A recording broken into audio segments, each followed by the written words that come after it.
Welcome to Getting to Know Your Neighbors, a show committed to celebrating diversity and learning about other cultures. Our guest today is Wiam Nahas. Wiam is from Syria, and you're going to tell us about the culture and a little bit about the history and a little bit about what's going on there, because it's definitely in the news almost every night. Yes. But to start out, Wiam, tell me about why you came to the United States. First, thank you for having me here. You're welcome. It's a pleasure to talk about my country, Syria. Great. And to be with you in the program. I came here in 2003. I got married from my husband. He lived here for a long time with his family, like 15 years. Okay. And we decided together we're going to come and continue our life here. Okay. It's better for better future for us and our children. Okay. What was your the first time you came here, did you feel comfortable here? Were people friendly? Very friendly. Okay. I felt like, it was just, normal, just like Syria. But Okay. the problem for me was the language, because my second language was French. Okay. And I had to learn the language, and I still have the accent. Okay. Can't get rid of it. But yeah, did you learn a little bit of English then while you were in Syria? In Syria, no, because you have to choose. You get to choose between French and English. Okay. Now they added German and Spanish, but I chose French. My mom was a French teacher. Okay. So I was like, okay, I'll go with French. That would be, she could give you help you with the homework at home a little bit, Yes, Okay. yes. You're married, you've been here for, what'd you say, 12 years? I've been here since 2003, so 13 years 13 so years. far. And you've got some children. Tell me about your children. 3 little children, 9-year-old, Okay. 8-year-old, and 5-year-old. Okay. A Okay. boy and 2 girls. Okay. I'm so blessed, and they're keeping me busy all the time. Okay. Tell me about your family in Syria. There's a war going on there, and we're not going to focus too much on the war today, but do you still have family there that is living through the Yes. chaos that is? Definitely. I have family in Aleppo, cousins and relatives. They're still Okay. under, the bombing and everything. Okay. I have my parents in Safita, my Okay. hometown, and, few relatives in Homs and, all around the place. Okay. Now, Aleppo, are you able to communicate with them okay? We do. Because I know I think We hear ISIS from them. took over that town for a while at least, didn't they, or not? Not all of it, but they were like under the fighting. Like the civilians were under the fighting, Okay. and we will communicate through Facebook mostly, Okay. or WhatsApp. Okay. And they'll tell us, pray for us tonight, pray for us tonight. It's so bad. Blah, blah, Okay, so you still have, your parents are still there, you said, and they're in a safer area, though, of Syria? Yeah, thanks God. Okay. Until now, Safita is still considered safe area. Okay. It's on the coast. Tell me about your family growing up in Syria. Your mom and dad, you had some brothers and sisters, too? Yeah, yes. How many of there were you? We were 3 children, my Okay. mom and dad. Okay, My father is a lawyer, and Okay. my mother is a high school French teacher. okay, She speaks French fluently, okay. which I used to. Now I don't. Okay, yeah, there's not a lot of places to speak French around Detroit Yes, here too right. much. Even though the word Detroit, I don't know if you know this, it's a French word. Oh, you know, Detroit. it's Detroit, exactly. Yep. Meaning between the waters, I think it means, because Maybe. of Lake Erie and Lake St. Clair. I think we were so blessed. We were so blessed to, have our childhood in Syria. It's a great place Okay. to have your childhood, wonderful, safe, Okay. at that time. We're going to get to that in a second because I want to hear more about your hometown and what it was like. But like I said, I don't want to emphasize too much the war going on there because we're all hoping that's going to end pretty soon and life can get back to normal there. But do you see an end to the fighting in the near future, or do you think? It's kind of a hard question, but if you look through the history, Mm-hmm. you will see that no war, continued forever. There has to be an Exactly. end for every war. Right. And me and all the Syrians around the world and in Syria pray every night for this war to end, for the sake of the Right. little children. You They've been said suffering. Syrians all around the world. In the Detroit area, are there quite a few Syrians? Yeah, especially in Macomb Township where I live, Okay. you'll find a lot of Syrian, Lebanese, Okay. Jordanian, Lots of- from Iraq to Iraqis. Okay, let's go back to your hometown. What was it like? Was it a big city? Was it a smaller city? It's beautiful. It's like it's between the town and a city, between a town and a big city. Okay. It consists of 3 hills Uh-huh. overlooking the Mediterranean Oh. seashore. Beautiful. Beautiful. And it has 33,000 people, the population of Okay. it. It's a pretty good sized city. Yeah, mostly the majority is Christian, Orthodox, and Catholic.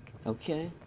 So not a lot of Muslims in your city then? You'll You're find mostly- some Alawites though on the borders of it, but no, Okay. not really. And the Alawite, they're Sunni Muslims, I think. Alawites, Shia. Shia Muslims, Yeah, okay. Shia Muslims, but you know, Okay. we grew together, like in Now, harmony. living near the Mediterranean Sea, that must have been beautiful. Did you get to take advantage of that a lot, swimming Oh in my that as a gosh. child?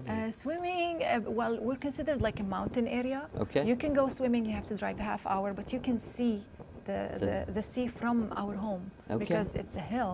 Okay, your hometown is beautiful, and it's pretty safe now from a lot of the violence and war going on. Of course, it's affected by the war. I mean, Right. the increase in the cost of life and stuff. But considerably, it's still safe area. Okay. Well, let's, if there was no war going on and I had 1 week to travel in Syria, what would be a few places you would recommend I go to? You need to spend more than 1 week. Okay, To travel all the way from here to Syria. Okay. But I will recommend if you're into nature, you definitely need to go to all the coastal cities like Safita, Okay. Rakish, Kafroun, Okay. Mashta al-Helu.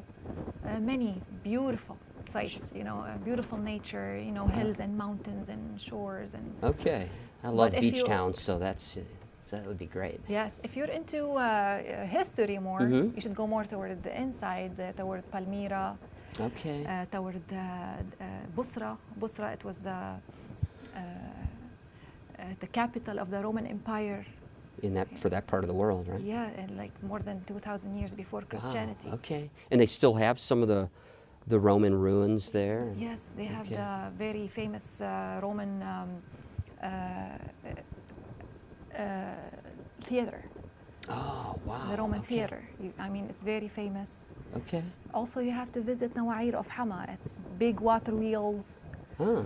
They use it for irrigation system also, But it was used back in the ancient days too? Ancient days. Wow. So But things still were pretty like- sophisticated. A lot of Beautiful. things came out of the Middle East, I know, like our system of writing and the first Yes. laws came, the Hammurabi law code. So Yes. a lot of things that we just take for granted nowadays were invented or came Yes. about in the Middle East. Yes, yes. So some other places in Also, Syria, do you you can think? go to Aleppo Citadel.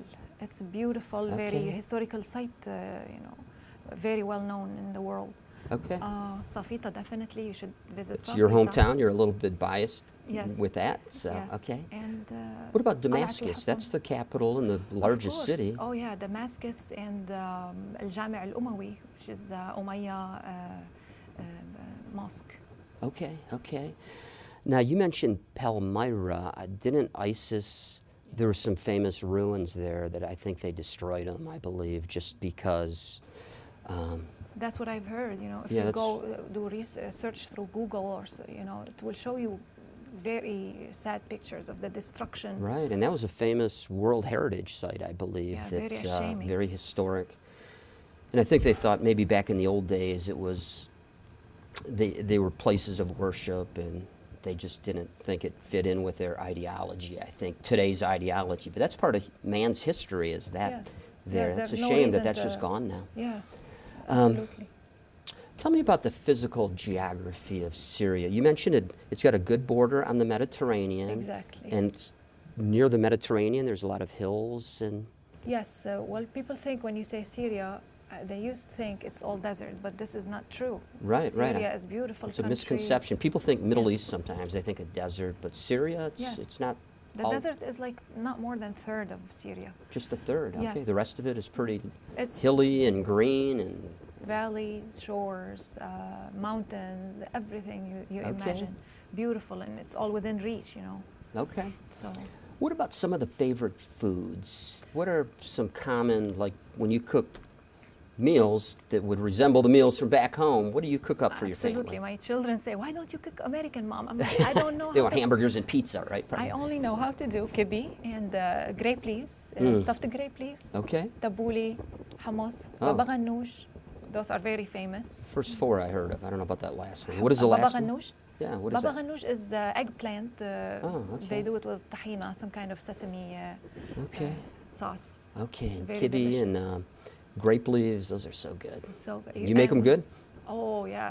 Okay, You have okay. to have them if you come over. What about coffee there? Speaking of Oh. coffee, I'm a coffee drinker. Is it like Yeah. American coffee or is it more the It's less though.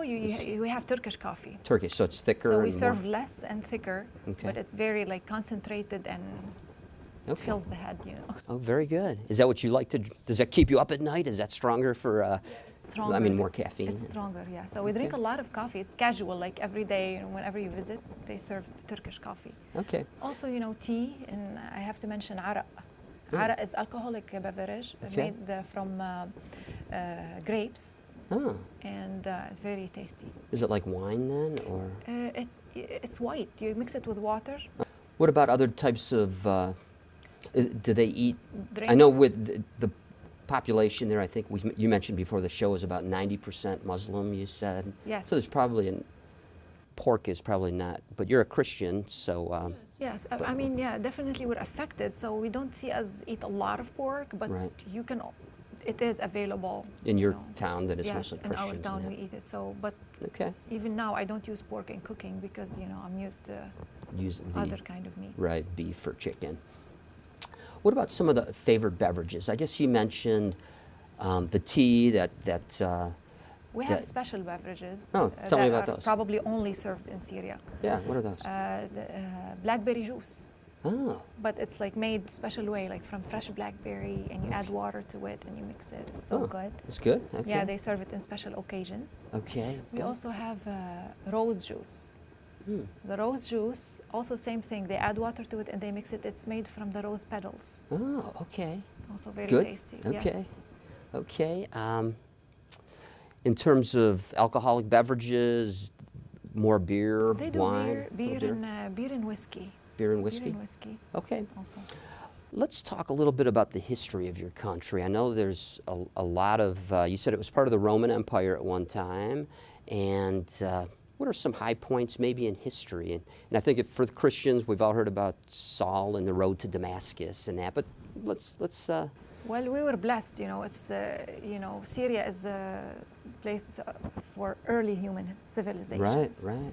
So you will see like many empires, the Roman Empire, the Okay. Ottoman Empire. Oh, yeah, okay. And definitely we're so proud to be the ancestors of, our ancestors are the Phoenicians and the Canaanite Okay. who invented the Rotan alphabet, Yeah. Yes, yep. Abjad Hawaz.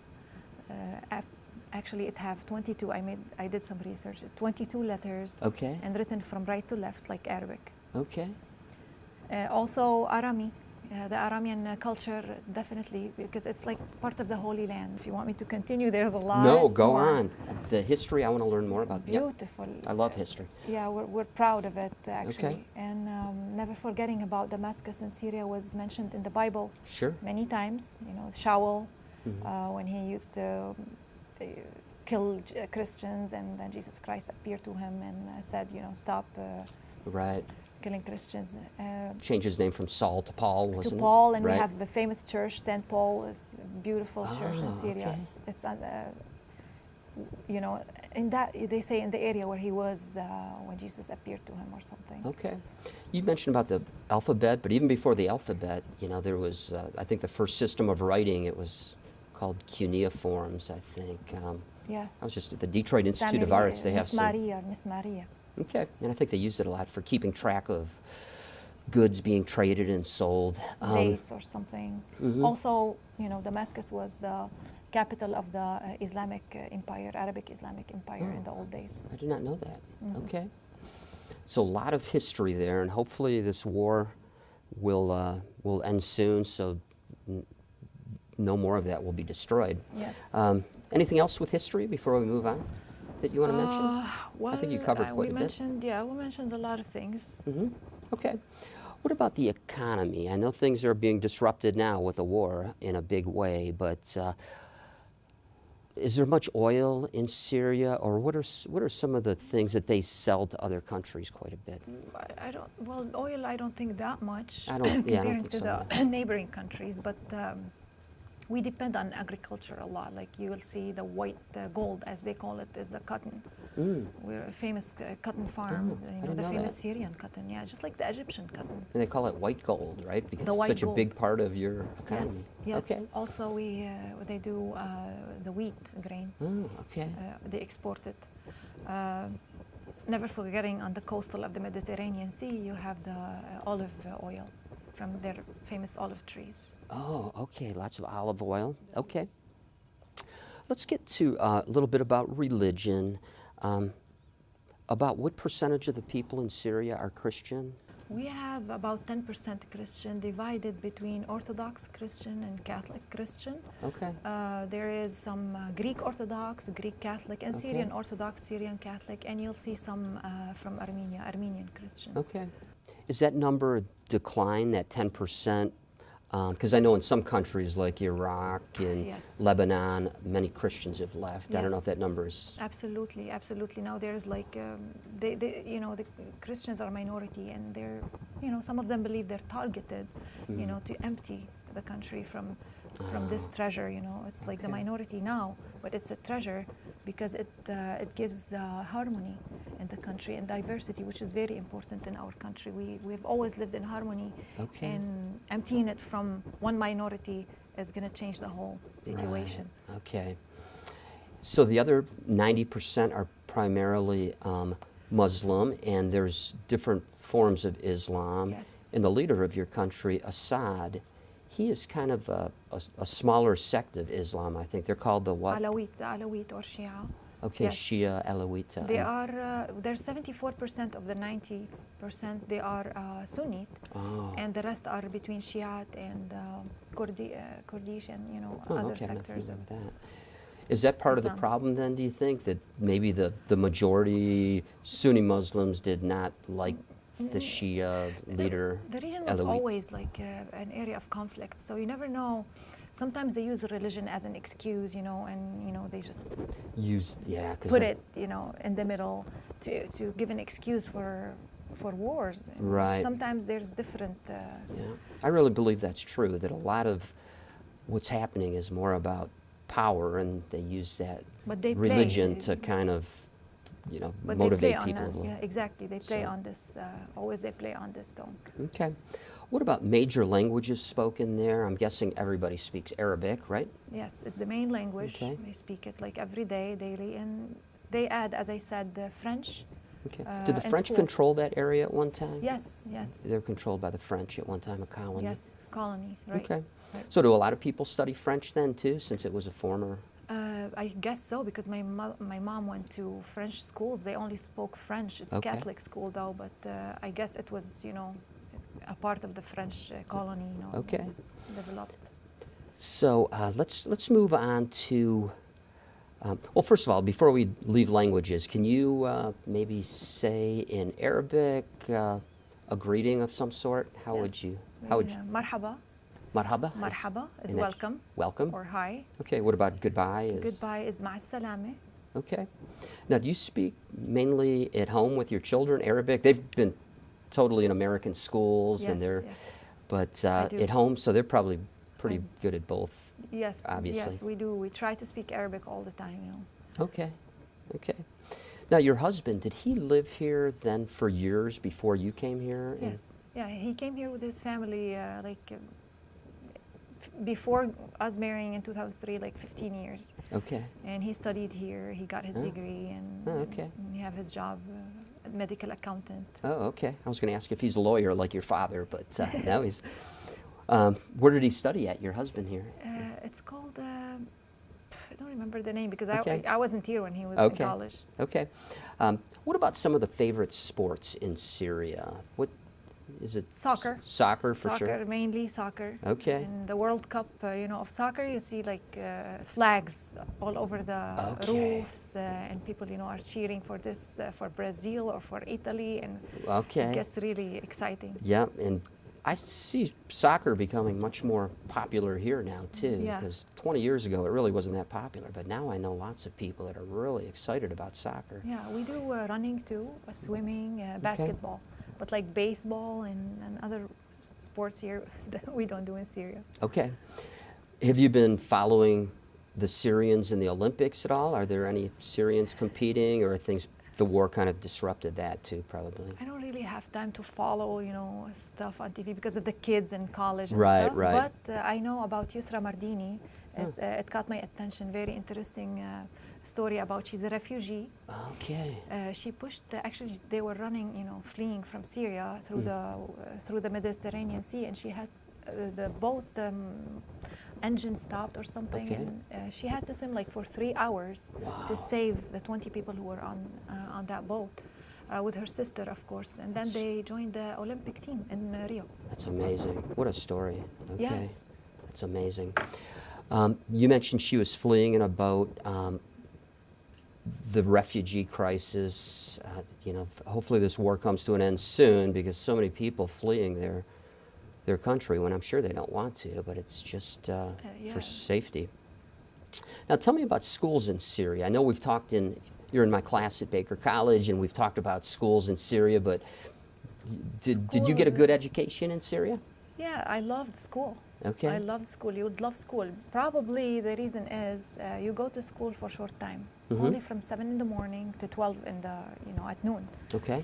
So you're not really spending the whole day like what they do here until 4 o'clock. My children come back from school. I think it's a little bit too much. Okay. And I think, in my opinion, Okay. education-wise, Syrian people are very educated, and actually all around the world you'll see the Syrian doctors, and Right, they're very brilliant. I think just letting some time for the children to interact with their parents and with their peers, play, having more play time, I believe, is more important than only education and schooling all the time. This is what we had in Syria.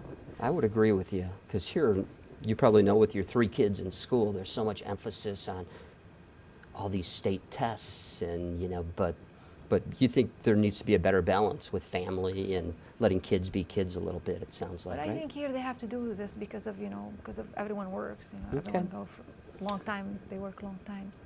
What about the weather in Syria? Do you get affected by the Mediterranean? Yes. Do you get quite a bit of rain, or what is the average temperature there It's generally? beautiful. It's beautiful. Temperatures always. Temperatures. We have the 4 seasons. Okay. But we don't. We have we have the winter and winter storms and everything. But we do not have snow. Like if it snows once in 3 years, that's wow. That's a People big are deal. excited. Okay. So it's. We only have about another minute or so here, but can you tell me of some famous people that came from Syria? I know you said there's doctors all over the world and lots of educated people, but some names that stand out. I'm proud of my cousin Patriarch Ignatius IV Hazim. He's the Patriarch of Antakya and the whole East. Okay. Also, Ghada Shua, she got the Golden Olympic medal in 1996 Okay. for, I think, high jumping, and I don't know what they call it, like athletics. Okay. We have Nizar Qabbani, he's a very famous poet, and Colette Khouri, she's a famous novelist, Okay. from Very the women good. in Syria. Boy, we could just talk. This is so good. We could just talk so much, but they're telling me the time is up. But I appreciate you coming on the show, Weam. Thank you so much. My pleasure. That concludes this show. I'm Dennis Buren, and until next time, thanks for watching Getting to Know Your Neighbors.